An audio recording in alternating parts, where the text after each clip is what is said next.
और UP Haryana police को भी अलर्ट कर दिया गया है, सूचना दे दी गई है। तो आप सोचिए कि जो है ये दंगे वाले लोग हैं, ये जितने अपराधी हैं, घुसपैठ करना अपराध है, इसको देखते ही गोली मार दी जाएगी। बहुत बड़ी प्रॉब्लम है। मैं बहुत बड़ा एक प्रहार करूंगा कॉन्स्टिट्यूशन से। एक वर्ड आ जाता है सेक्युलर और डेमोक्रेटिक। हाँ, अब जो आतंकवादी संगठन और आतंकवादी निकलते हैं, उसके पीछे क्या होता है, ये सबकी जानकारी में है।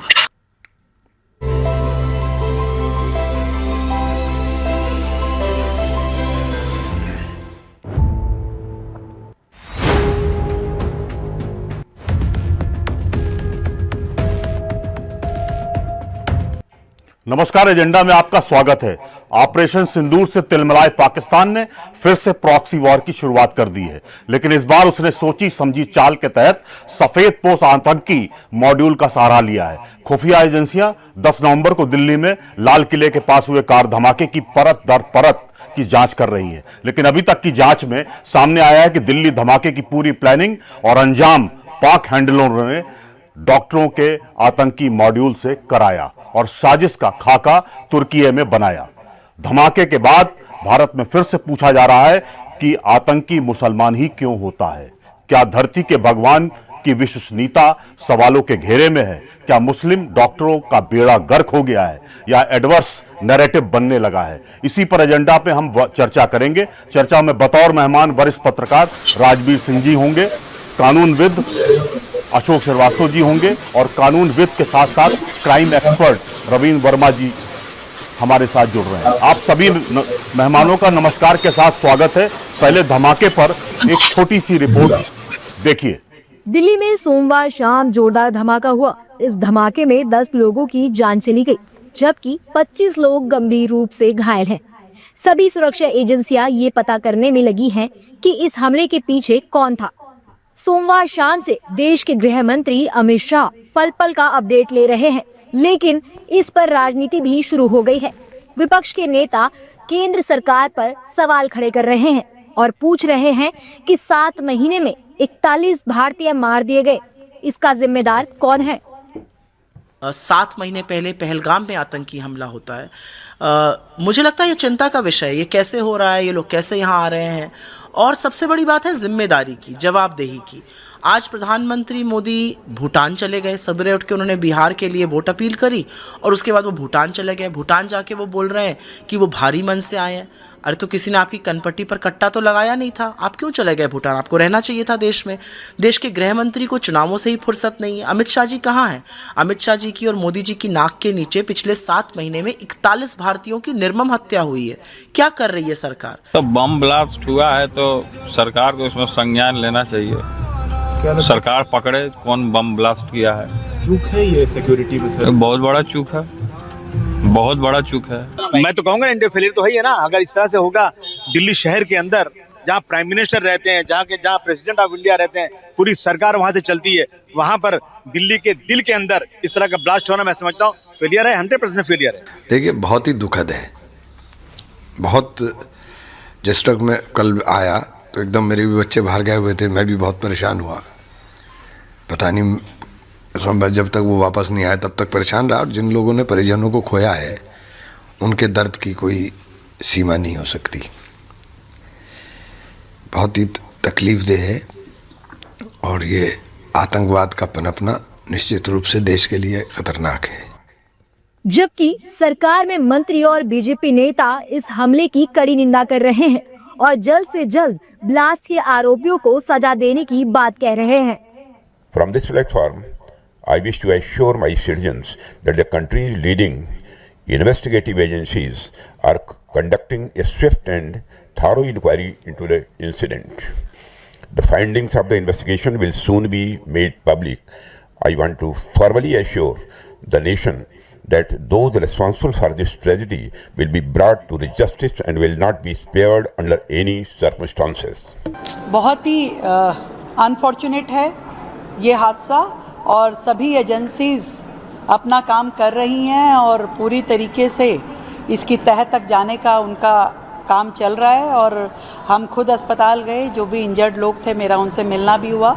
उनके परिवारों को कोई दिक्कत ना आए और सरकार का पूरा सहयोग उनके साथ है, पूरी संवेदनाएं भी। नहीं, बहुत बड़ी दुर्घटना है सारी एजेंसियां पूरी तरह से उसकी जांच कर रही हैं। अभी तथ्य सामने आने हैं। बहरहाल इस धमाके के बाद सरकार विपक्ष के निशाने पर है। विपक्ष सरकार से लगातार जवाब मांग रहा है। हालांकि ये भी जल्दी साफ होगा कि धमाका कैसे हुआ और किसने कराया। इधर गृह मंत्रालय ने जांच NIA को सौंप दी है। राजवीर जी, शुरुआत आपसे करेंगे। जैसे मोहम्मद के नए व्हाइट कॉलर टेरर मॉड्यूल में डॉक्टर, प्रोफेसर और महिला सदस्य हैं। इस मॉड्यूल की आतंकी doctor Shaheen Saeed, doctor Adil Ahmad, doctor Muzammil Shakeel, doctor Sajjad Ahmad और डॉक्टर मोहम्मद नबी उमर का खुलासा हो चुका है, लेकिन कितने और इसका खुलासा होना बाकी है। आपको क्या लगता है? मैं आपसे थोड़ा सा, चूंकि आप 3 दिन से देख रहे हैं, घटना का जो ब्रीफ है वो मैं आपसे जानना चाह रहा था। साजिश का ये पैटर्न क्या बता रहा है? किस तरह का मॉड्यूल अब इस्तेमाल होगा? क्योंकि मुझे लगता है कि बॉर्डर पे जो इस तरह की चीजें हो रही थी, इधर से भी गोलीबारी हो रही थी, उधर से भी गोलीबारी हो रही थी, और अभी तक वो आतंकी भेज रहा था, लेकिन अब उसने दूसरा ट्रेंड अपना लिया है। पूरा अगर आप उस पूरे मॉड्यूल को अगर आप एसेस करेंगे तो ये एक नए तरह का आतंक है। आपको क्या लगता है? और बिल्कुल सही राजेश जी आपने कहा जी। दरअसल मैं आपको थोड़ा सा ब्रीफ कर दूं कुछ चीजें। इस कैरी ऑन प्लीज जी। इस घटना की कुछ चीजें अभी सामने नहीं आई है या कुछ कड़ियां अभी जुड़ नहीं पाई हैं, जो सारे लोग वैसे तो घटना देख रहे हैं, पूरा देश देख रहा है, सबने बहुत सारी चीजें देखी है, क्या हुआ, कब हुआ, कैसे हुआ और कौन लोगों की गिरफ्तारी हुई।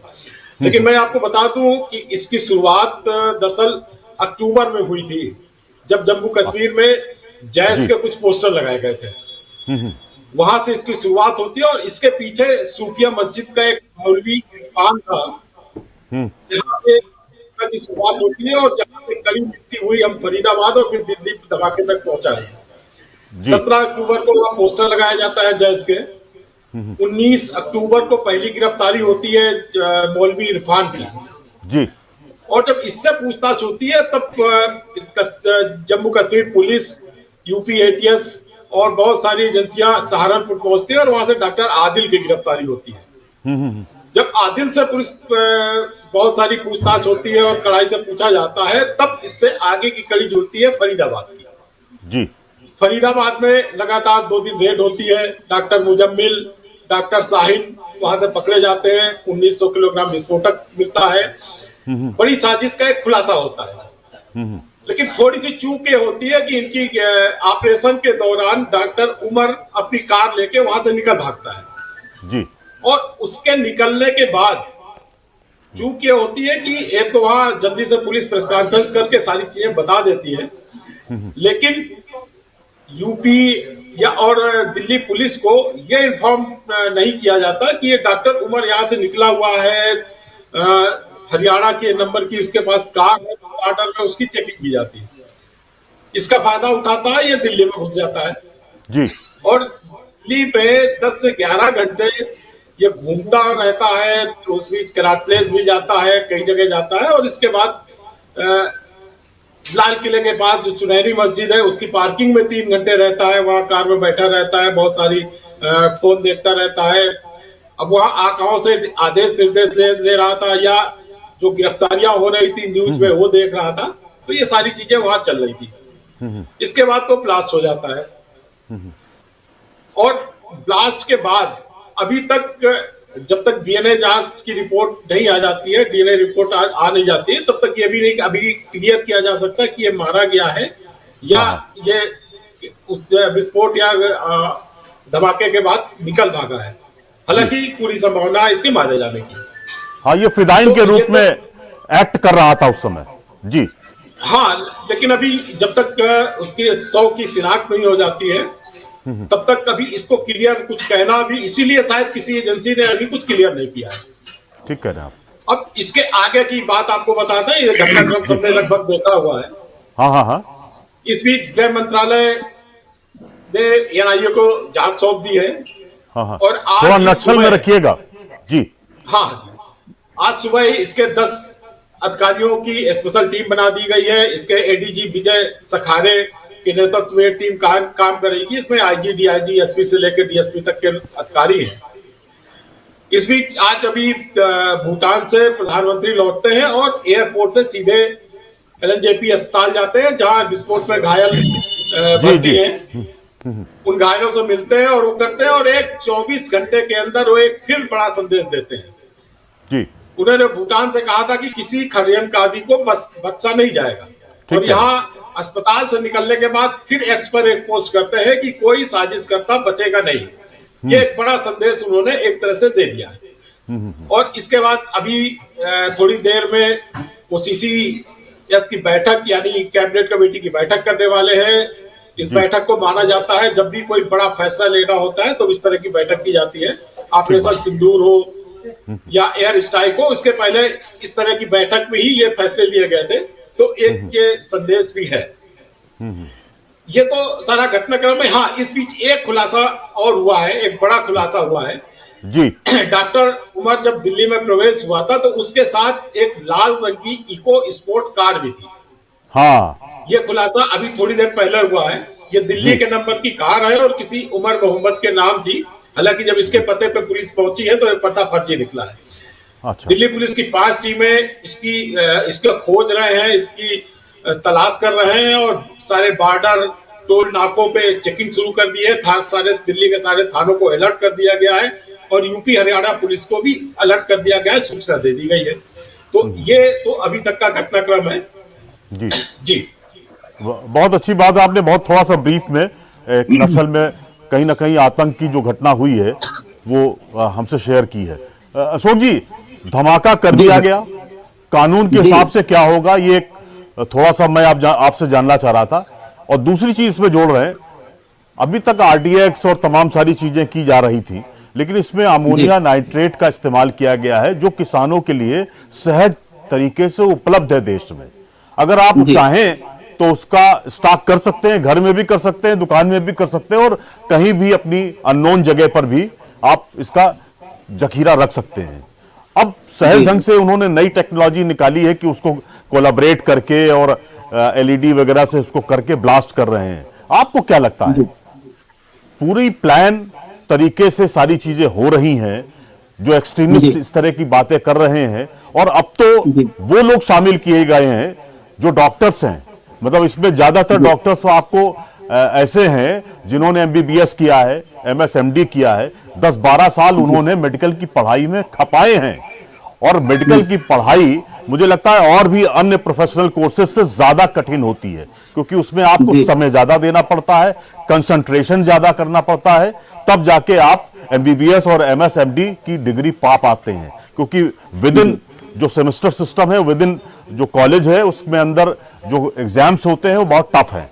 तो इस तरह की चीजें हैं। जब आप इतनी पढ़ाई कर चुके हैं, आप मानव सेवा की एक शपथ ले चुके हैं, उसके बाद आप आतंक के इस रास्ते पर जा रहे हैं, आपको क्या लगता है, ब्रेन वॉश किया गया, या जिस तरह से एक्सट्रीमिस्ट को कंडीशनिंग करके बनाया जाता है उसका भी पालन इसमें किया गया होगा क्या?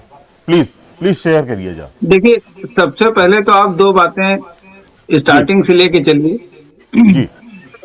इस्लाम की जो नींव है जी, वो है मदरसे। जो बेसिक क्वालिफिकेशन मिलती है, बेसिक ट्रेनिंग मिलती है, उसके लिए मदरसे हैं जी। दूसरी चीज है जो गजवाए हिंद, जिसका 2047 तक भारत में इस्लामिक राज्य बनाना एक मकसद है। तो कोई भी मुसलमान आज तक मुझे ऐसा नहीं दिखा जिसने ये कहा हो कि साहब मैं गजवाए हिंद का विरोध करता हूँ या मैं मदरसों का विरोध करता हूँ। केवल कुछ टीवी चैनल पर जो एक्स मुस्लिम हैं वो कुरान की खिलाफत करते हैं जी। बाकी जितने भी घटनाएं होती हैं उनका कोई न कोई मुसलमान समर्थन करता है जी। अब ये सब बातें मैं इसलिए कह रहा हूँ कि मैं 79 से लेकर के 84 तक जी मैं चमनगंज में रहा हूँ। हाँ।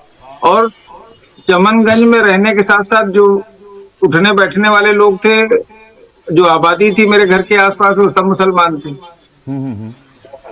तो लगभग 5 वर्ष मैंने मुसलमानों के बीच में बिताए हैं। तो उनकी जो मानसिकता है जी, वो मानसिकता कोई बदल नहीं सकता।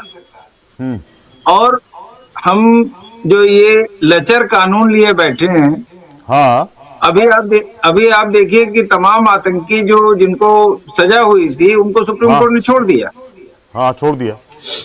और आप ये देखिए कि जो कबाड़ी दिल्ली में विस्फोट वाला पकड़ा गया था, हाँ, उसकी पैरवी कौन कर रहा है? और इतने बड़े अधिवक्ता हैं जो एक दिन का 15 से 22 लाख रुपया लेते हैं, वो उसकी पैरवी कर रहे हैं और हर दिन हर तारीख पर उपलब्ध हैं। तो कबाड़ी के लिए इतने पैसे कौन? सिब्बल जी की तरफ इशारा कर रहे हैं क्या? जी बिल्कुल, एकदम। हाँ जी। तो अब वो तो आप देश ये के बहुत सोचिए, महंगे वकील हैं वो। महंगे वकील हैं और कबाड़ी ने उनको वकील कर रखा है। तो आप सोचिए कि जो है ये दंगे वाले लोग हैं, ये जितने अपराधी हैं, मुस्लिम अपराधी हैं, इनके वकील एक से बड़े बड़े हैं जो जिनसे आप अपॉइंटमेंट नहीं ले सकते, और वो उनके लिए हर डेट पे खड़े हैं। तो ये पैसा कहाँ से आ रहा है? और हमारी जो जांच एजेंसियां हैं वो पूरी की पूरी तरीके से फेल हैं। जी, आपको एक दो चीजें याद दिला दूं। आप देखिए, पहले गांव में चौकीदार हुआ करता था। हाँ, वो साल में कम से कम 3 बार 4 बार पूरे गांव में सब घर में हो जाता, तो उसको ये पता होता था कि ये घर किसका है, इसमें कितने लोग रहते हैं, कौन मेहमान आया, कौन गया। दूसरे सबसे बड़े जो हमारे जानकार हैं वो है हमारे सफाई कर्मी जो झाड़ू लगाते हैं। आप एक एक घर का, एक एक मोहल्ले का, एक एक परिवार का पूरा आंकड़ा आप इनसे जान सकते हैं, लेकिन इनको सबको इग्नोर कर दिया गया। और विश्वास किस पे किया गया? एलआईयू पर। राजेश जी, आप देखिए कि एलआईयू की जो रिपोर्टें हैं जी, वो आज तक जितनी रिपोर्टें हैं, जितने में उन्होंने 26 जनवरी, 15 अगस्त और नए वर्ष के या किसी त्योहार के पहले उन्होंने जो भी आतंकी पकड़े हैं, वो ज्यादातर उनका ट्रायल देखिए वो सब छूट गए। तो जब हमारी न्यायिक व्यवस्था और हमारी एजेंसियां इस तरीके से फेल होंगी, एक चीज और जोड़ रहा हूँ जी, कि अभी पश्चिम बंगाल में आप देखिए, बिहार में देखिए कि जो घुसपैठिए भाग रहे हैं हाँ, थोक में, ये आए कैसे? ठीक है। अभी एक चीज और बता रहा हूँ, मैं अक्सर इलाहाबाद जाता हूँ, तो एक जो एयरफोर्स की बाउंड्री है इलाहाबाद के पहले, जी है, उसमें लिखा हुआ है कि घुसपैठिए को घुसपैठ करना अपराध है, इसको देखते ही गोली मार दी जाएगी। हाँ, तो जब एक एयरफोर्स के ऑफिस में, एयरफोर्स के कैंपस में घुसने पर गोली मारी जा सकती है, तो हमारे देश के अंदर घुसपैठिए घुस रहे हैं, उनको तुरंत गोली क्यों नहीं मारी जाती? हमारे बॉर्डर सिक्योरिटी फोर्स के आदमी क्या करते हैं? किस बात की तनख्वाह ले रहे हैं? क्या ड्यूटी वहां दे रहे हैं?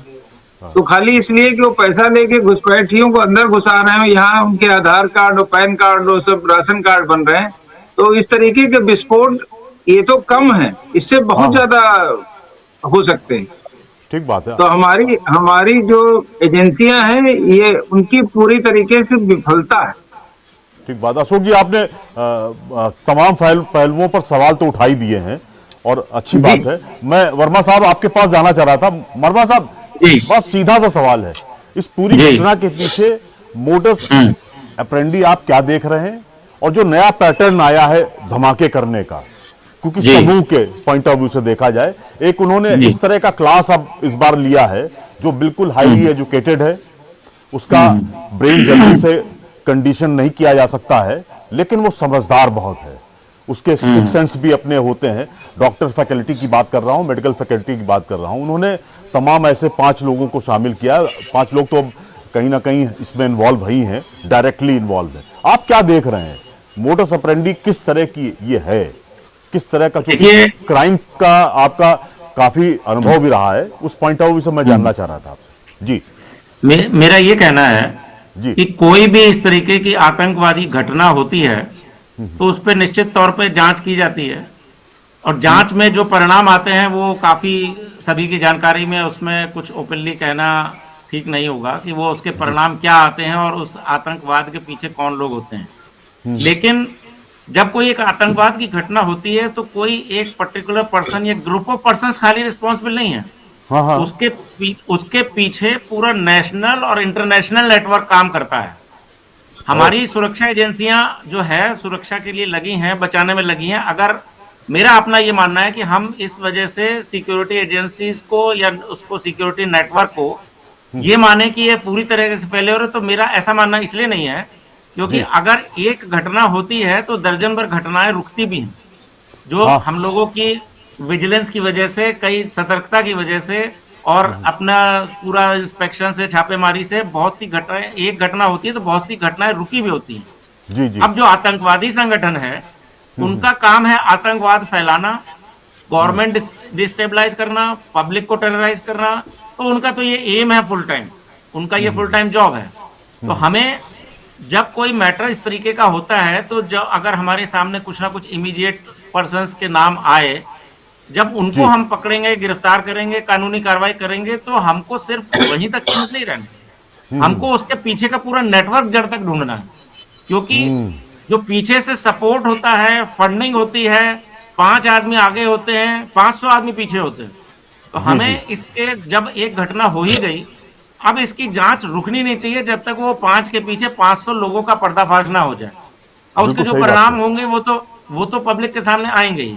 तो मेरा ये मानना कि एक घटना है वो बड़ो निश्चित तौर पे जो है एक चूक है, लेकिन जहां अगर हमने दर्जन भर और 2 दर्जन भर घटनाएं होने से पहले रोकी हैं, एक घटना हुई है तो चूक तो जरूर है। अगर हमारी सतर्कता ज्यादा होती और हमारी सतर्कता जो आतंकवादी मॉड्यूल है उससे बेटर करनी ही होगी हमें, क्योंकि वो ज्यादा एडवांस है, ऐसा लगता है कि हम लोग उससे कभी पिछड़ जाते हैं।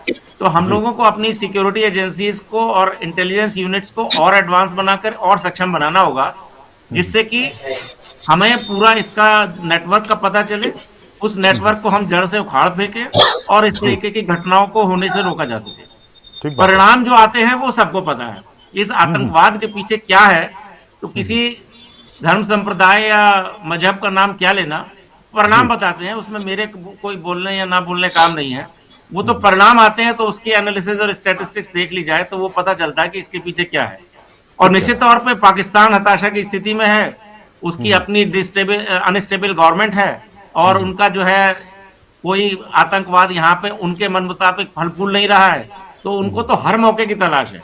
अगर हम 24 में 24 घंटे सतर्कता बरत रहे हैं तो उनको 1 मिनट या 10 मिनट ऐसे मिल जाते हैं कि जहां वो अपनी कार्रवाई को अंजाम दे। उनका पूरा जीवन का उद्देश्य ही है। तो हमको अपनी इंटेलिजेंस यूनिट्स को और सक्षम बना करके, बाकी जहां तक कानून का सवाल है, जो इस तरीके के आतंकवादी संगठन है या आतंकवादी है, उसके लिए नए बीएनएस में बड़े सक्षम कानून रखा गया है।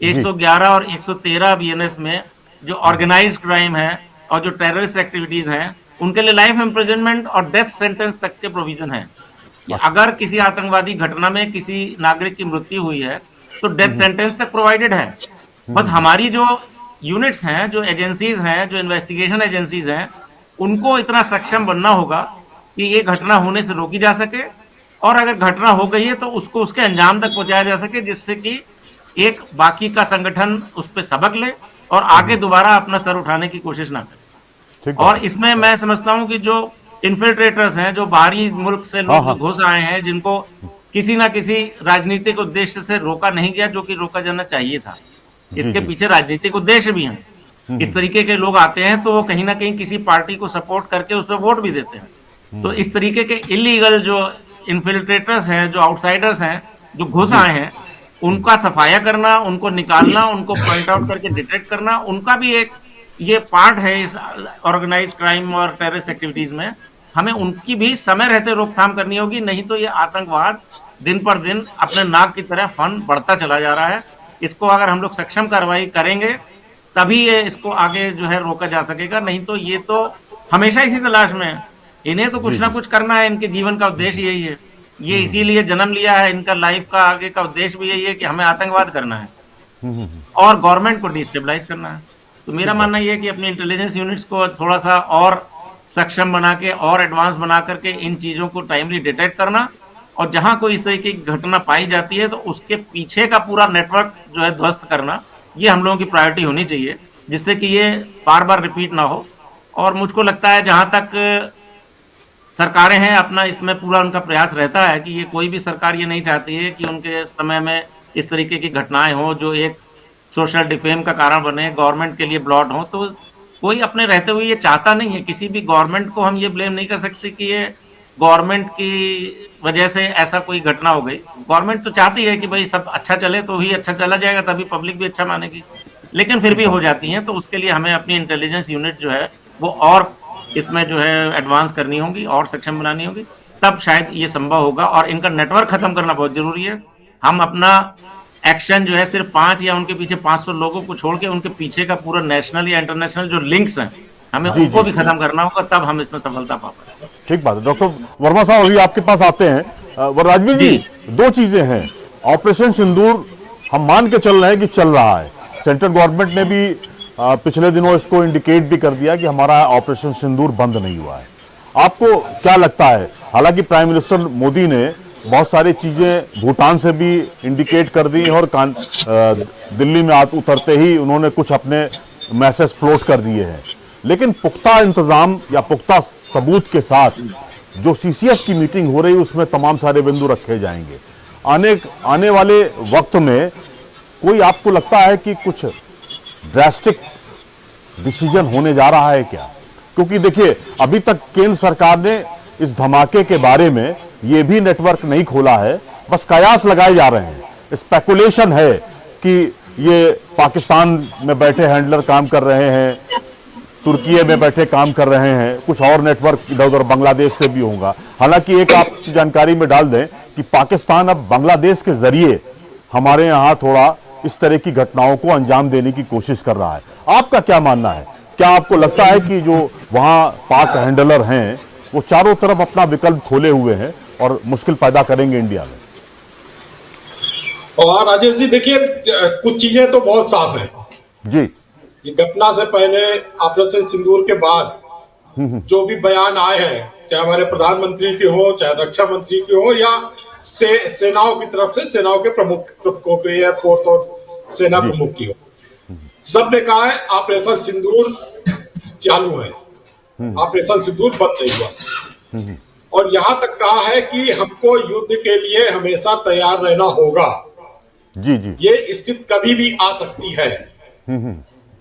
तीसरा कहा है, ये आतंकवाद या इस तरह की घटना हमारे लिए युद्ध की तरह मानी जाएगी, हम इसको युद्ध मानेंगे। अगर आप कोई घटना करते हैं, हम इसको युद्ध मानेंगे।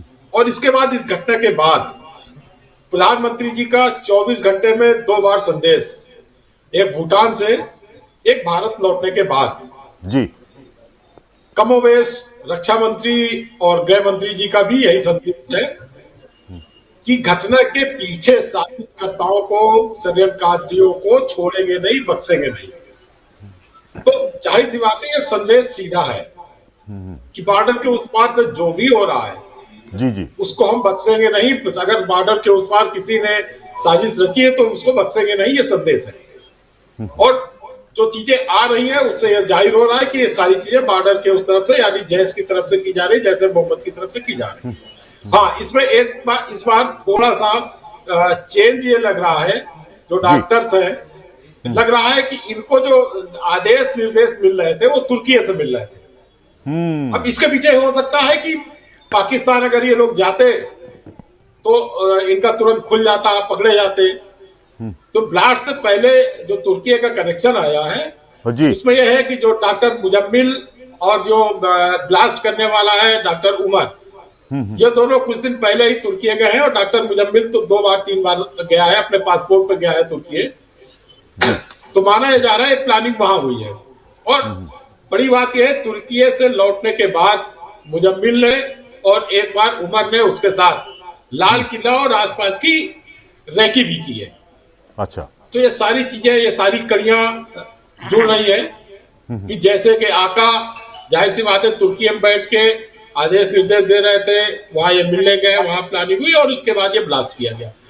तो ये इंटरनेशनल बॉर्डर क्रॉस हुआ और वहां तक है। और उसके बाद अब आपका इशारा जिस तरफ है कि सीसीएस की बैठक होने जा रही है जी, और जाहिर सी बात है, ये बैठक जब होती है तो बड़े पहले तो आंतरिक सुरक्षा पे बात होगी, वित्तीय सुरक्षा पे बात होगी, अपनी आर्थिक चीजों पे बात होगी कि अगर इस तरह हम कदम बढ़ाते हैं तो उसका असर क्या होगा, इन सारी चीजों पे बात होगी, मंथन होगा। लेकिन जाहिर सी बात है इस तरह की जब बैठक होती है और बड़े डिसीजन इसमें इसी तरह की बैठक में या इस बैठक में कह सकते हैं ये देश की सबसे हाई लेवल मीटिंग इसको माना जाता है। जी जी। तो इसमें जो निर्णय होता है वो पूरे देश को प्रभावित भी करता है, इंटरनेशनल भी प्रभावित करता है। जी ठीक बात है। अशोक जी, मैं आपके सामने कुछ चीजें रख रहा हूं, मैं आपसे चाहूंगा कि उस पर प्रकाश डालिए, क्योंकि आप कानूनविद हैं और बहुत लंबे समय से हैं। आपको हम सीनियर कानूनविद तो कह ही रहे हैं, लेकिन आपका ज्ञान हम सबके लिए भी थोड़ा सा कहीं ना कहीं फ्रूटफुल होगा।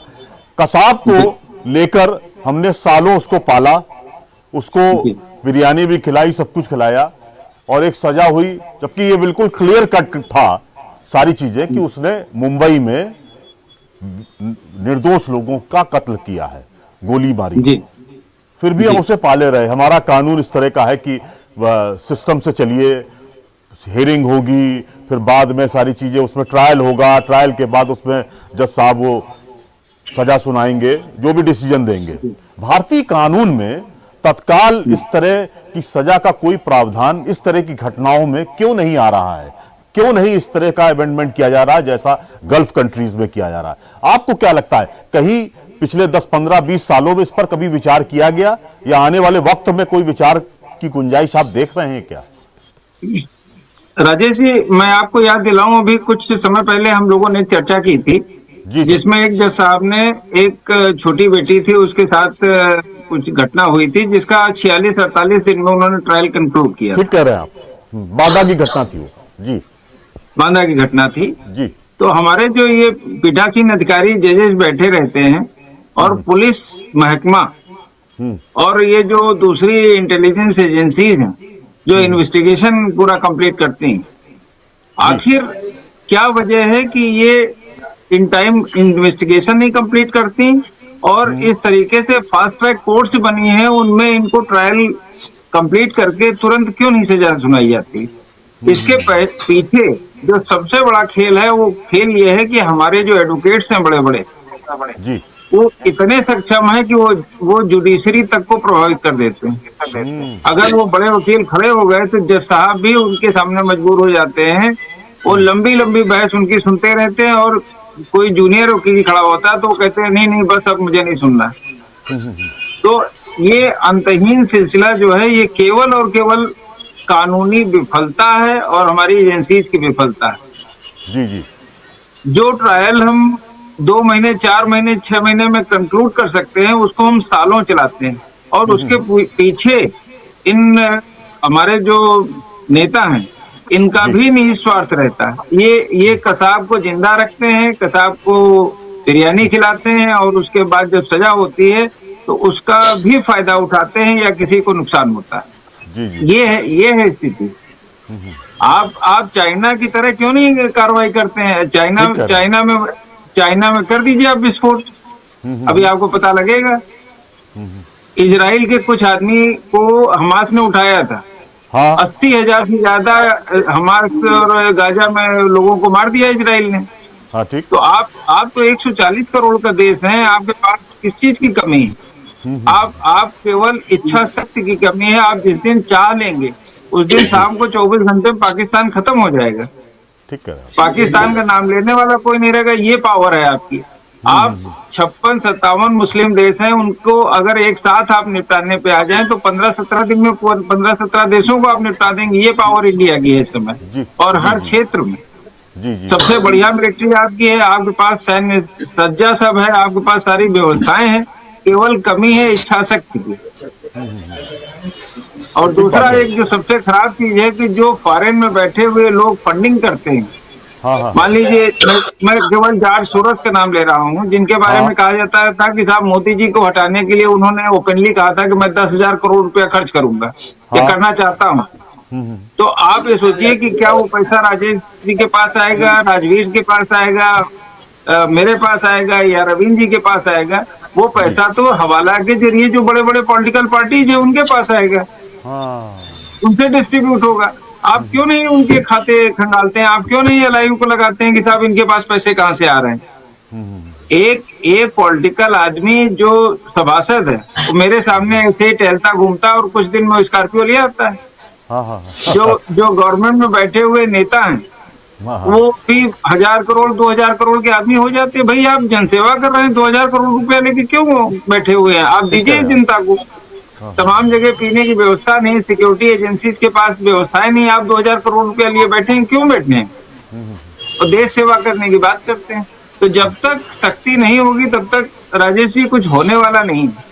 ठीक बात कर रहे हैं अशोक जी। जो बात आप उठा रहे हैं, मुझे लगता है जो गवर्नमेंट का सिस्टम है, जो सरकार का सिस्टम है, सरकार केंद्र में या राज्य में कितनी भी बदल जाए, सिस्टम शायद नीचे वाला वैसे ही रहता है।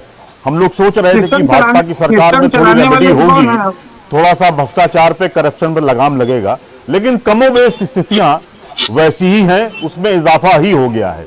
जहां 100 रुपए के कहीं आप समझ लीजिए घूस ली जा रही थी, या आप उसको कह लीजिए दक्षिणा ली जा रही थी, अब आज की तारीख में वो 200, 500, 600 हो गई है।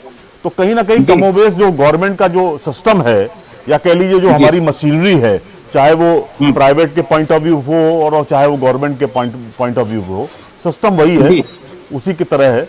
अब तो ईमानदारी भी नहीं है, पैसा लेने के बाद ईमानदारी भी नहीं है, पैसे ले लिए गए, काम होना है ना होना, ये इस पे ऑनेस्टी नहीं दिखाई जा रही है। राजेश जी, केवल एक बात जोड़ना चाहता हूँ। अश्विनी उपाध्याय जो PIL मैन के नाम से फेमस है, वो रोज दर्जनों सजेशन गवर्नमेंट को देते हैं। ठीक कह रहे हैं आप। और डेली बताते हैं कि साहब इन कानूनों में ऐसा ऐसा खामियां हैं, इनको चेंज करिए। आप क्यों नहीं 5 आदमियों की, 5 सुप्रीम कोर्ट की सीनियर एडवोकेट की एक कमेटी बनाते हैं, उनसे आप गाइडेंस लें कि साहब हमें किस किस कानून में कौन सा संशोधन करना है। आप करिए, देखिए। आप तो कुछ करना ही नहीं चाहते। क्यों? अगर आप कुछ करेंगे तो सबसे पहले जो पॉलिटिकल आदमी बैठे हुए हैं ये अंदर हो जाएंगे, इसलिए आप नहीं करना चाहते। ठीक है आप। हमारा पॉलिटिकल सिस्टम जो है बहुत वीक है, उसमें कहीं ना कहीं विल पावर की जबरदस्त कमी है। मुझे तो ऐसा ही लगता है, अपने स्वार्थ के लिए वो राजनीति कर रहे हैं, कहीं वो समाज सेवा, मानव सेवा, ये सब ढकोसलेबाजी है। कुछ नहीं, क्योंकि विश्वसनीयता, अशोक जी, नेताओं ने अपनी विश्वसनीयता लगातार खोई है और लगातार वो खोते जा रहे हैं। आने वाले वक्त में ये उनके लिए बहुत भारी पड़ेगा। मैं डॉक्टर वर्मा साहब आपके पास आना चाह रहा था। वर्मा साहब, जो पूरी घटना हुई है, पूरे देश को दहलाने की कोशिश थी, ऐसा माना जा रहा है, आतंकवादियों का यही रोड मैप रहा है। लेकिन फौरी तौर पे जो प्राइमा फेसी जो अभी तक की इंक्वायरी में चीजें सामने आई हैं, उसमें दिल्ली NCR में तमाम जगहों पर वो थोड़ा घटना करना चाह रहे थे। आपको क्या लगता है कि इस तरह की घटनाओं को क्या LIU के जरिए रोका जा सकता है? क्या LIU तो हमारी बहुत वीकर सेक्शन की एजेंसी है, मुझे लगता है कि उसका कोई काम नहीं, वो अखबारों में खबरें छपती है, उसके आधार पर वो एक रिपोर्ट बनाते हैं और वो भेज देते हैं शासन को। ये बाय लार्ज यूपी की ही बात नहीं है, ये टोटलिटी में हम पूरे देश के स्टेट्स में अगर आप देखें तो लोकल इंटेलिजेंस का काम यही है। बहुत फ्रेजी काम कर रही है वो, कहीं ना डीप नॉलेज या डीप इंक्वायरी वो नहीं करती है, जितना हम लोग समझ पा रहे हैं। आपको क्या लगता है, सिस्टम में कहीं इस तरह की खामियां हैं जिसका फायदा ऐसे आतंकवादी संगठनों को मिल जाता है? जैसा कि पहले भी अपना स्टेटमेंट ये था, एक आतंकवादी घटना होती है तो उसके पीछे 10 आतंकवादी गतिविधियां रोकने का भी प्रयास हम लोग का होता है। अब यहाँ पे एक बहुत बड़ी प्रॉब्लम है, मैं बहुत बड़ा एक प्रहार करूंगा कॉन्स्टिट्यूशन से। एक वर्ड आ जाता है सेक्युलर और डेमोक्रेटिक। अब जो आतंकवादी संगठन और आतंकवादी निकलते हैं, उसके पीछे क्या होता है ये सबकी जानकारी में है। अब अगर उस पर्टिकुलर संप्रदाय को टारगेट करके कोई ज्यादा अफेक्टिव एक्शन लिया जाता है तो वो सेक्युलरिज्म पे चोट हो जाती है कि ये जो है किसी पर्टिकुलर संप्रदाय को टारगेट किया जा रहा है।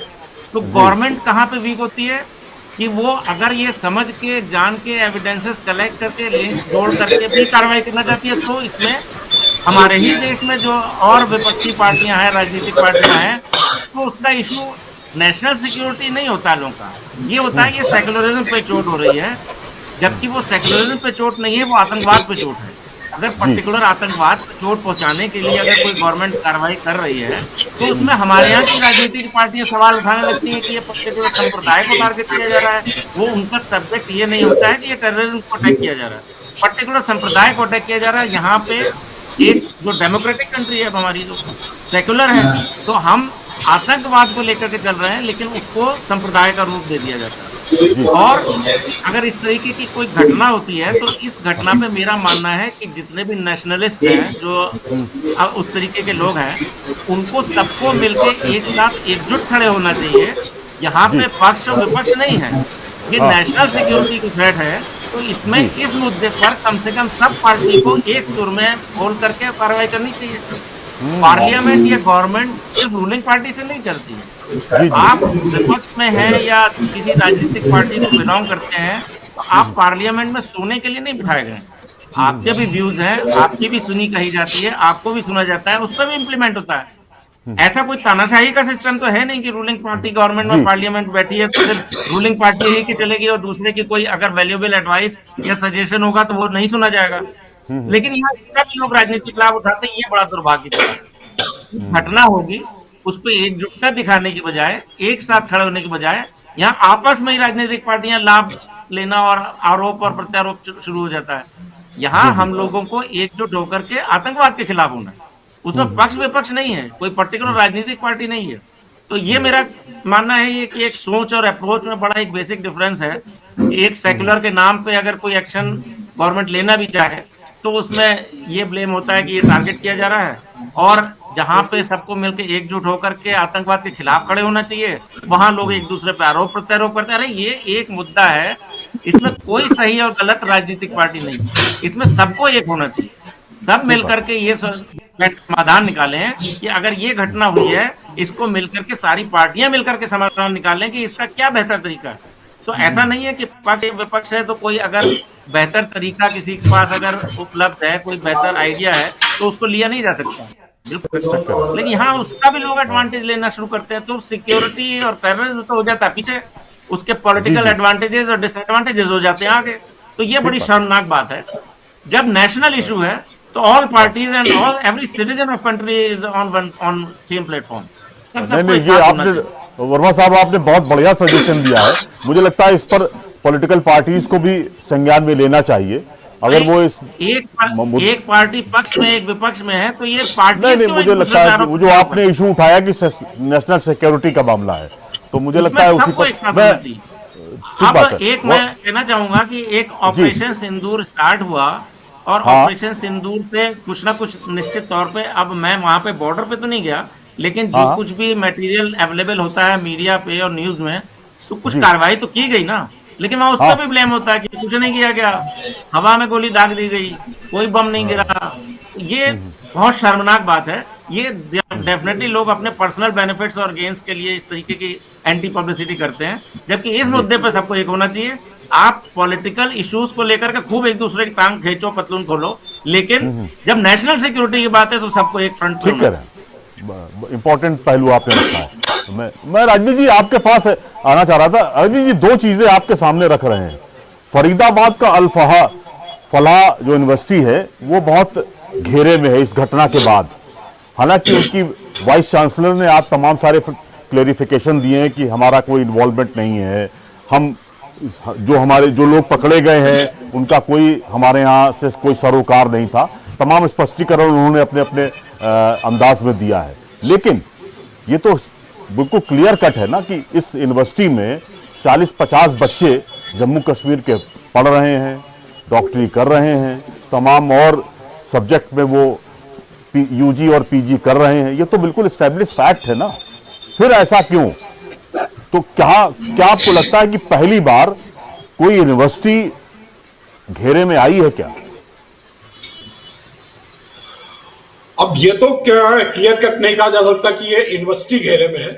हाँ, लेकिन वहां जो पढ़ने पढ़ाने वाले लोग हैं वो जरूर घेरे में। के अंदर चल रहा था राजू जी, इसको साहिन और परवेज की बात करते हैं तो मेरी आवाज आ रही है? हाँ, आ रही है, कैरी ऑन। लखनऊ की बात करें तो साहिन और परवीन के पड़ोसियों को नहीं पता था कि ये आतंकी हो सकते हैं। 2 डॉक्टर थे, पढ़े लिखे थे, पूरी फैमिली अच्छी थी, तो लोगों को वहां चौंक गए लोग जब लोग बताया गया। तो यूनिवर्सिटी के अंदर अगर 3 फैकल्टी, 3 डॉक्टर या कुछ लोग इस तरह का काम कर रहे हैं तो जाहिर सी बात है, जरूरी नहीं है यूनिवर्सिटी में और लोगों को पता हो या वाइस चांसलर को पता हो। लेकिन ये तय है कि जो कुछ चल रहा था, अगर बात करें तो दिल्ली के बॉर्डर में, फरीदाबाद में, यानी दिल्ली से करीब 25-30 किलोमीटर के दायरे में ये सारी गतिविधियां चल रही थी। यूनिवर्सिटी में प्लानिंग हो रही थी, यूनिवर्सिटी में बैठ के डॉक्टर प्लानिंग कर रहे थे। जिस कार से विस्फोट किया गया है वो कार यूनिवर्सिटी में लगातार 11 दिन तक खड़ी रही। अच्छा। और उसके बाद वहीं से ये कार लेके निकला है और सीधे दिल्ली बॉर्डर पे दाखिल हुआ है। तो एक ये भी शक जाहिर किया जा रहा है कार में भी विस्फोटक पहले से था, क्योंकि दिल्ली में रखा गया विस्फोटक ये अभी तक क्लियर नहीं हो पाया है। तो ये माना जा रहा है कि कार वहां खड़ी थी और कार में विस्फोटक रखा था, वहां खड़ी की गई थी। यूनिवर्सिटी के पास ही इन लोगों ने अपने अड्डे बना रखे थे। मुजम्मिल के 2 जगह जो विस्फोटक बरामद हुआ इतने बड़े पैमाने पर, यह भी यूनिवर्सिटी के पास में था। तो जाहिर सी बात है आना जाना था और यूनिवर्सिटी को इन लोगों ने पूरा अड्डा बना लिया था। यूनिवर्सिटी के करीब 52 से 54 लोगों को से पूछताछ हुई है। अभी भी 6 जूनियर डॉक्टर सुरक्षा एजेंसियों के हिरासत में है और इनसे पूछताछ चल रही है। इनका भी कनेक्शन ढूंढा जा रहा है। इसमें भी 6 में से 4 या 5 कश्मीर के ही रहने वाले हैं। ये सारे कनेक्शन अभी ढूंढे जा रहे हैं और यूनिवर्सिटी का क्या रोल निकलता है, ये बहुत सारी चीजें अभी आगे की जांचों में आएगा। लेकिन यूनिवर्सिटी कैसे अड्डा बन गई, कैसे आतंक का अड्डा बन गई, धीरे धीरे करके सारी योजनाएं वहां होने लगी, ये अभी जांच का विषय है। तो हमको लगता है थोड़ा सा और जांच आगे बढ़ेगी तो ये चीजें सामने आएंगी। ठीक बात है। अशोक जी, थोड़ा सा आपसे भी जानना चाह रहे थे। बहुत सारी बातें वर्मा साहब ने भी कही, आपने भी कही कि हमारा कानून इस तरह का नहीं है कि हम किसी भी इस तरह की घटना में त्वरित कोई एक्शन लें या त्वरित फैसला सुना दें।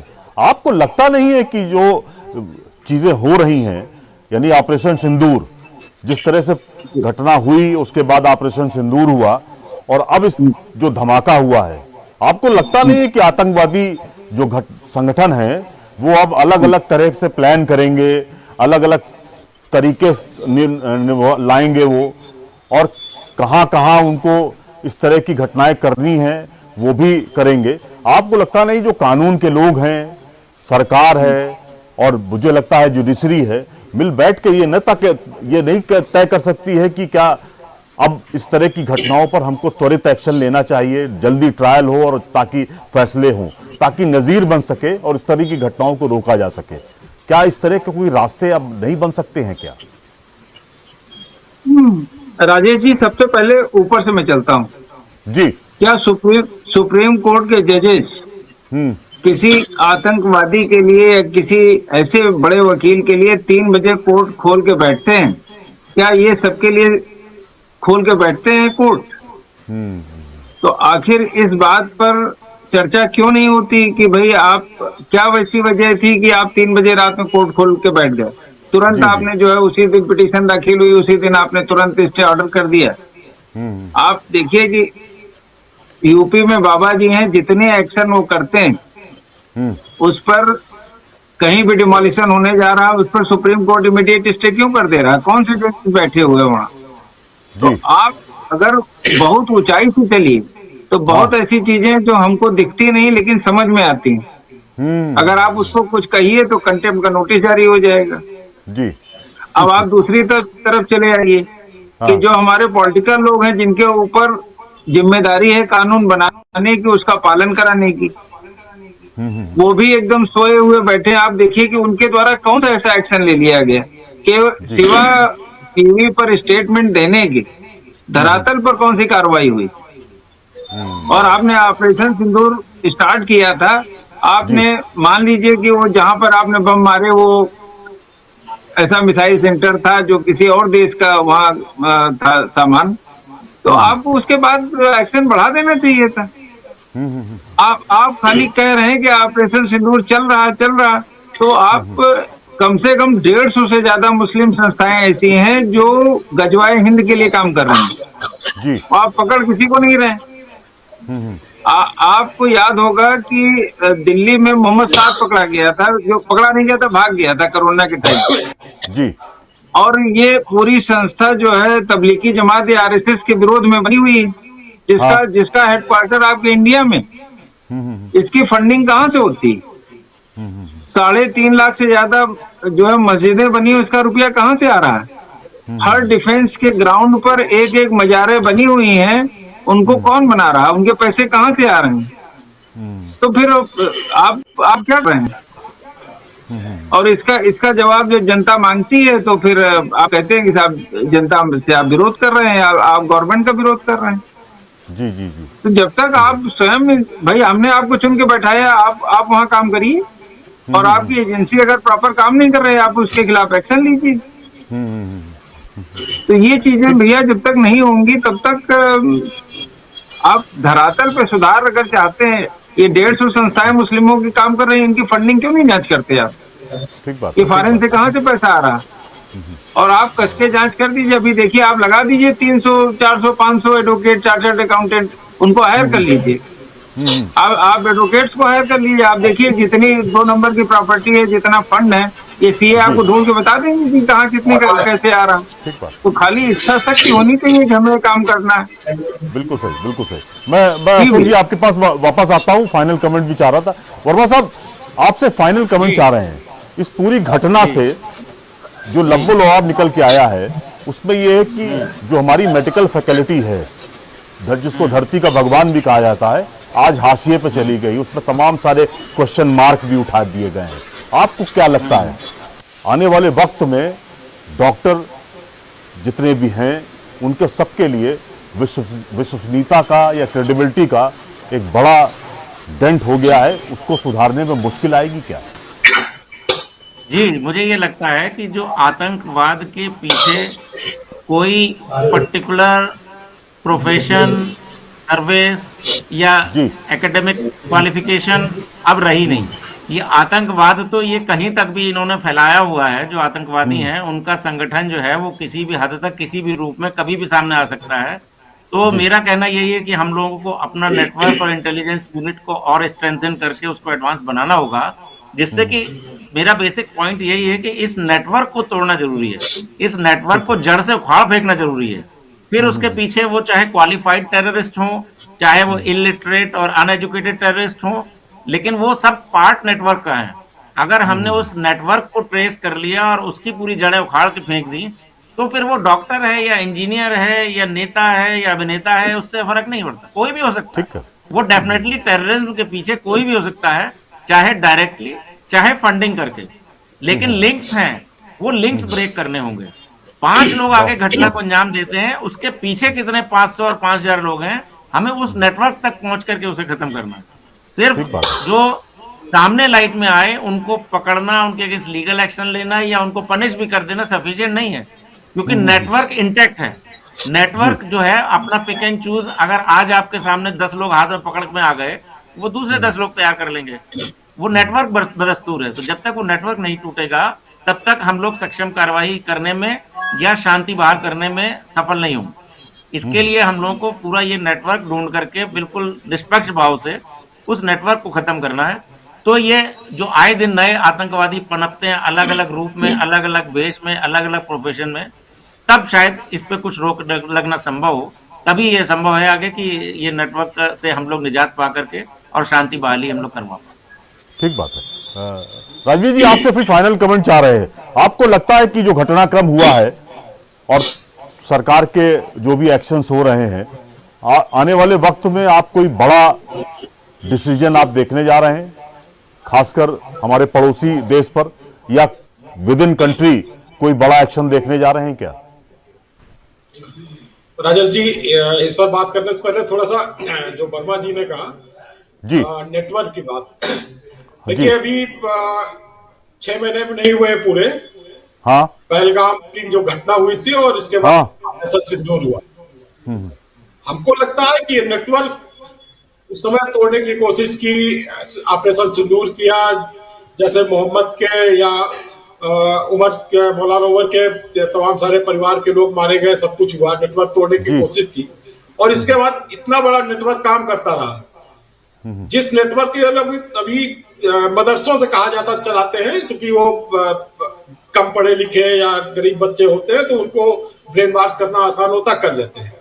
लेकिन उस नेटवर्क में जब पढ़े लिखे लोगों को, डॉक्टर जैसे लोगों को शामिल कर लेते हैं, तब हमको लगता है कि ये नेटवर्क चूंकि हमारे बॉर्डर से दूसरी तरफ चल रहा होता है, तो उसका एक ही आतंक, उस नेटवर्क को हम तभी तोड़ सकते हैं जब उस बॉर्डर के उस तरफ बैठी सरकार को हम कुछ डरा पाए।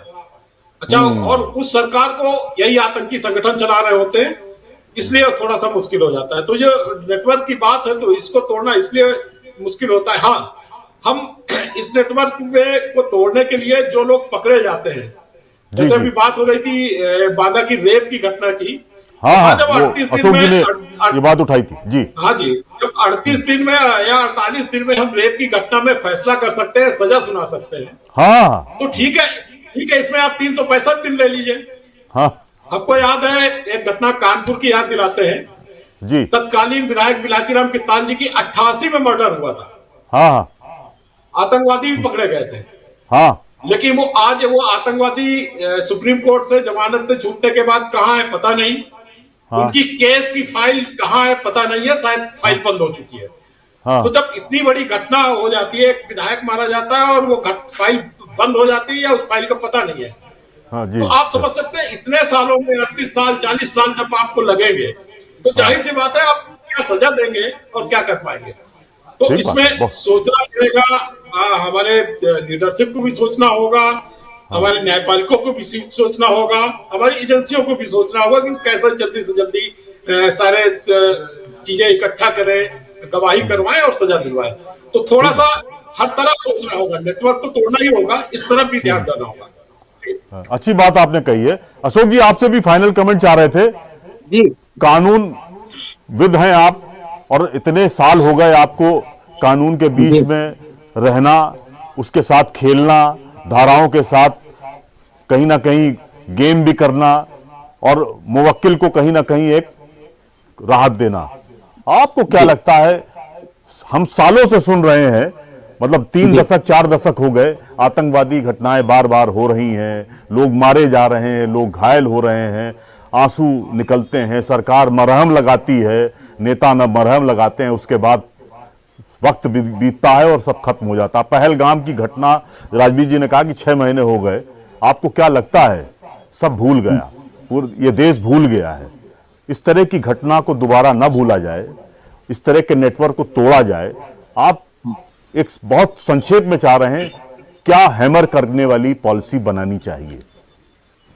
देखिए, केवल बहुत संक्षेप में चाह रहे थे, मैं बात बता रहा हूं जी, कि हमारे पास कानून बहुत जी, उनका एग्जीक्यूशन प्रॉपर तरीके से आप करा लीजिए, आप जीत जाएंगे, सारा काम हो जाएगा।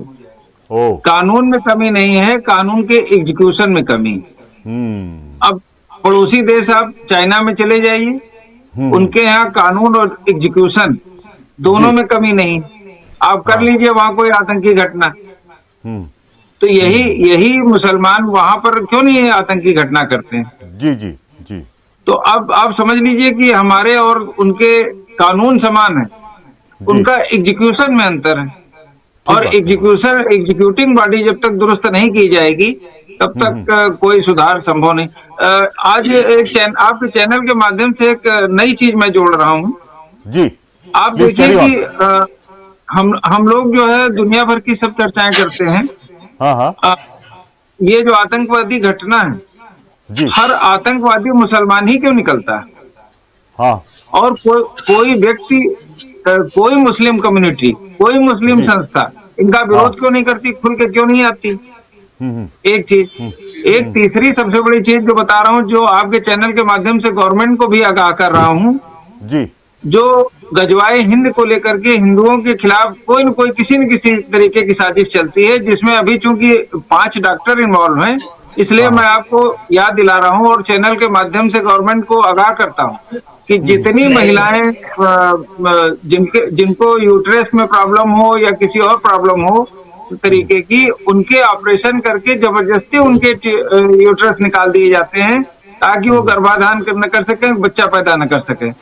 ये एक बहुत बड़ी जो है साजिश चल रही है, जिस पर गवर्नमेंट को ध्यान देना चाहिए और कोई कानून ऐसा बनाना चाहिए जिसमें बिना गवर्नमेंट की सहमति के कोई डॉक्टर किसी महिला का यूट्रस न निकाले। ये बहुत बड़ी साजिश, अगर आप इसको पता करेंगे, इसको जांच करेंगे तो मतलब इसकी तादाद लाखों में है जो इस ठीक बात। तरीके का ऑपरेशन किए जा रहे हैं, जबरदस्ती किए जा रहे हैं, और गवर्नमेंट अशोक सो जी, रही है आपने हमारी। हाँ, बहुत इंपॉर्टेंट बात रखी है। आप तीनों मेहमानों का बहुत बहुत धन्यवाद। बहुत अच्छी चर्चा हुई। मुझे लगता है कि इस घटना के सहारे हमने कानून और सरकारी एजेंसियां, जांच एजेंसियों को का भी छिद्रान्वेषण किया है, तो शायद सारी चीजें आ गई हैं एक साथ। थैंक यू आप सभी मेहमानों का आपका भी बहुत धन्यवाद। Thank you. 5 आतंकी डॉक्टरों से पूरी कौम पर सवाल उठाए जाए, यह बेईमानी है। पर दामन को साफ करने के लिए कौम के लोगों को आगे ही आना होगा। अभी तक जाहिलियत, शिक्षा का अभाव इसके लिए जिम्मेदार बताया जा रहा था, पर पढ़े लिखे मुस्लिम डॉक्टर भी आतंकवादी बन जाएं, ये पूरी कौम के साथ देश के लिए चिंता का सबब जरूर है। चलते चलते किसी ने सच कहा है कि आतंकवाद से धरा दूषित है, इसे शुद्ध हो जाने दो, हाथ खोल दो वीरों के, अब महायुद्ध हो जाने दो। कल फिर मुलाकात होगी। शुक्रिया।